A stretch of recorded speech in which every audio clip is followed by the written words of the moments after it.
Pessoal, seja muito bem-vindo, seja muito bem-vinda. Eu me chamo o professor Gentil II e hoje nós estamos aqui com uma aula especial no Matemática, certo? Então assim, eu recebi alguns pedidos no direct do Instagram e eu decidi contemplar o pessoal que pediu com algumas aulas de matemática do ensino superior. Então essa é a nossa primeira aula da parte de cálculo e vai ser bem legal, que eu tô muito feliz em contribuir com vocês para esse propósito, tá? Então, antes de mais nada, como já é de praxe, a gente vai começar com a frase atribuída a Henry Ford, que diz que os nossos fracassos às vezes são mais frutíferos do que os nossos êxitos, porque muitas vezes a gente, quando está elaborando um projeto, a gente falha em alguns momentos e a gente geralmente fica deprimido, fica triste.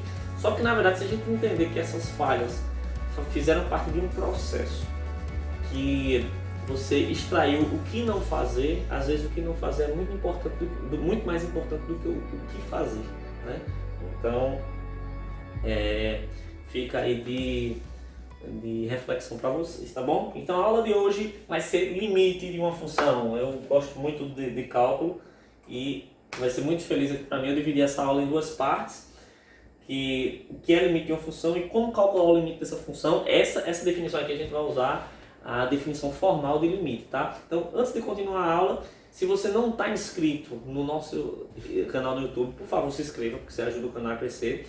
A gente também tem o Instagram, no Neuromatemática, e o canal do Telegram. O canal do Telegram, a gente sempre vai estar disponibilizando esses slides dessa aula para você estudar, rever e tal, enfim, e você ter acesso aos slides e acompanhar a aula logo em seguida, tá bom?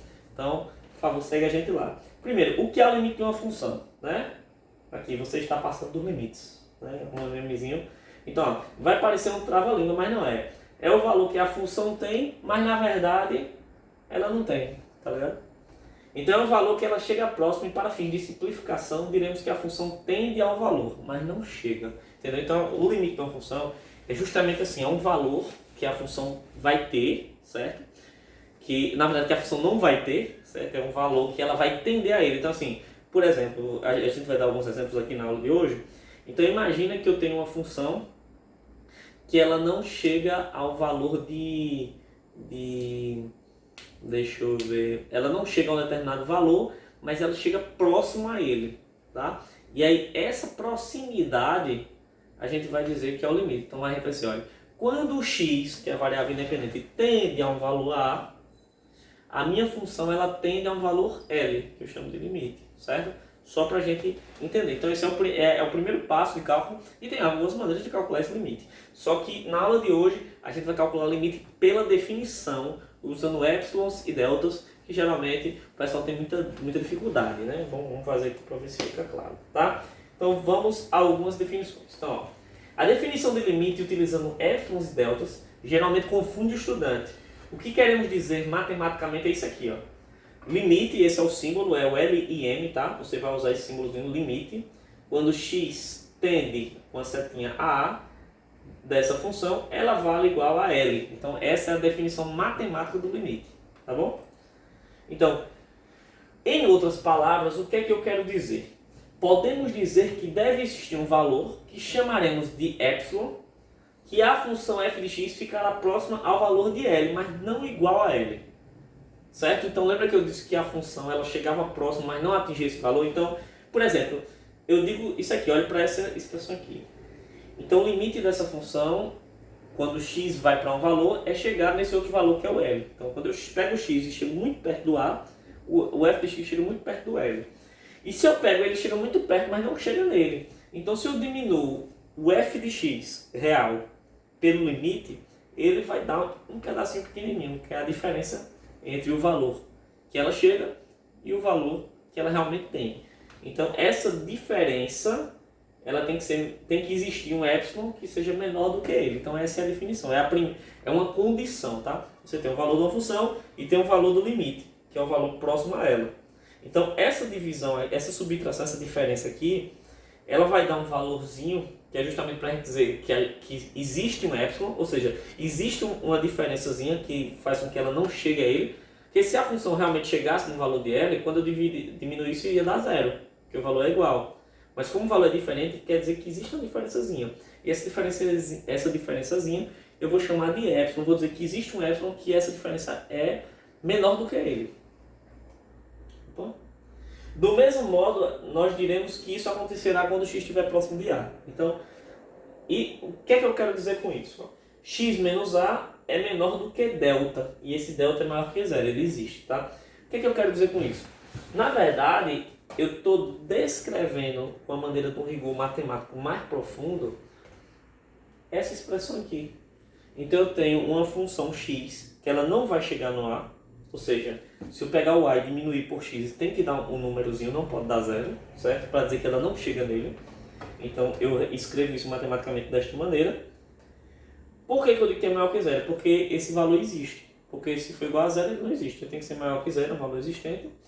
E da mesma maneira, também existe, para essa situação, existe também no f de x, para L, que existe uma diferençazinha, que a divisão, eu só quero dizer divisão, que a diferença entre eles vai dar menor que f, certo?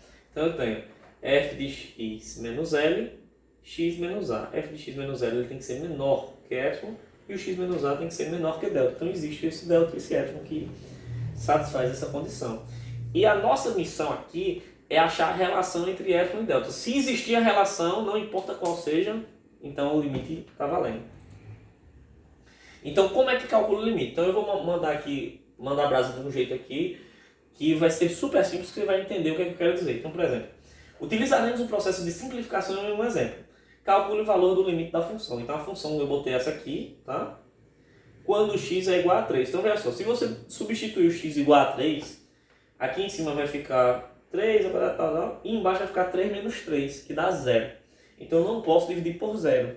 Então eu tenho que usar alguma criatividade minha, alguma sacada, para eu simplificar essa função, de modo que quando eu coloque x igual a 3, ela exista de fato. Então bota aqui, ó. Então quanto é que vale o limite dessa função quando x tende a 3? E aí eu vou fazer o seguinte, ó. O limite de f de x quando x tende a 3 é igual ao limite da função. Substitui aqui. Fica de exercício. Esse x ao quadrado menos x menos 6, ele pode ser escrito assim. Certo? Aqui com as raízes da equação. Então x mais 2 vezes x menos 3 dividido por x menos 3. Ou seja, é a mesma coisa. Então eu posso cortar esses 2x menos 3. E aí vai ficar aqui o limite dessa função, que é essa função aqui bem chatinha, porque tem o 3 com 0 no denominador, ele é igual ao limite dessa, de x mais 2 quando x é igual a 3, quando x tende a 3. Então nesse caso aqui eu posso substituir o x por 3. Por quê? Porque ele é bem definido. Então 3 mais 2 vai dar 5.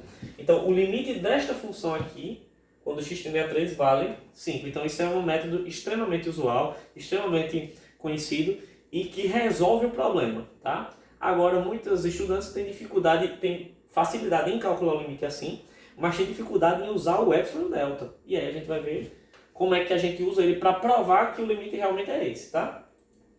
Então vamos lá. Aqui o método formal funciona como uma prova. Então tem até um rigor matemático, então muita atenção agora que é importante. Então, ó, qualquer que seja o epsilon maior que zero, existe um delta maior que zero, tal que se o zero for menor do que x menos a e menor do que delta, então essa função ela é menor do que epsilon. O que é que eu quero dizer? Eu peguei aquela definição antiga que eu falei, do x menos a e do f de x menos l, e disse que existe um epsilon e existe um delta que isso aqui acontece. Tá? E aí eu vou provar isso. Como é que eu provo? Primeiro a gente vai identificar os elementos. Ó, a função é essa, que a gente já viu. O L é 5 e o A vale 3. Beleza? Então, a gente já viu. Porque o A vale 3, vamos voltar aqui, ó. X tende a A, então 3, e o f de x tende a L, que é o 5. O limite é 5. Então, ó, se 0 é menor do que x menos 3 e é menor do que delta, então isso aqui é menor do que epsilon. Só fiz substituir naquela equação. Aquela equação geral é para todos toda vez que você for provar o limite, pela definição, né? Beleza.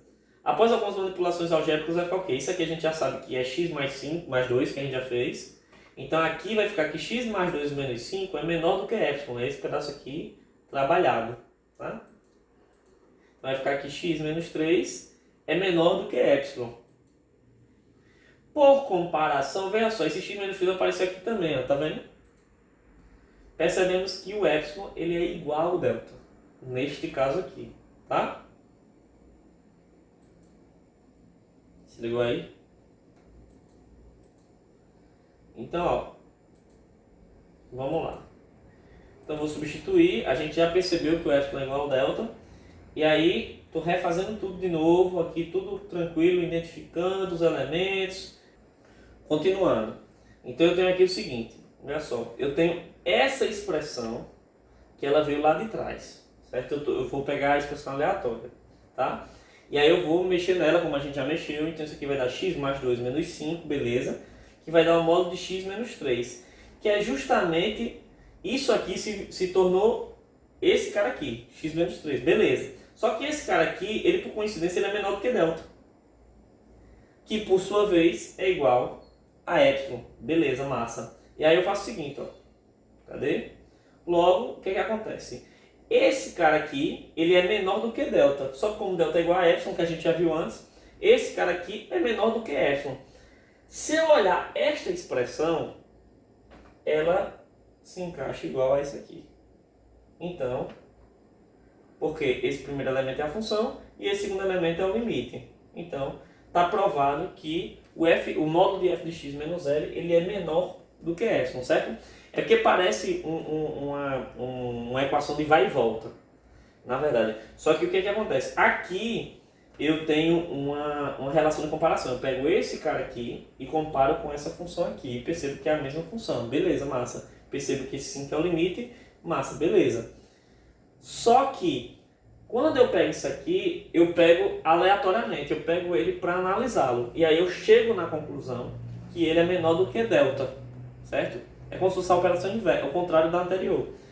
E aí como eu vi que o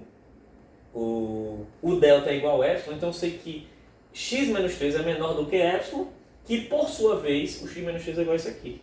Então isso aqui é menor do que epsilon, logo a função está provada, beleza? Então assim, essa parte eu sei que é meio complicada, mas eu espero que tenha ficado claro. Se não ficou claro, deixa aqui nos comentários que a gente faz uma aula só de exercício de limites pela definição, tá bom? Então, basicamente era isso.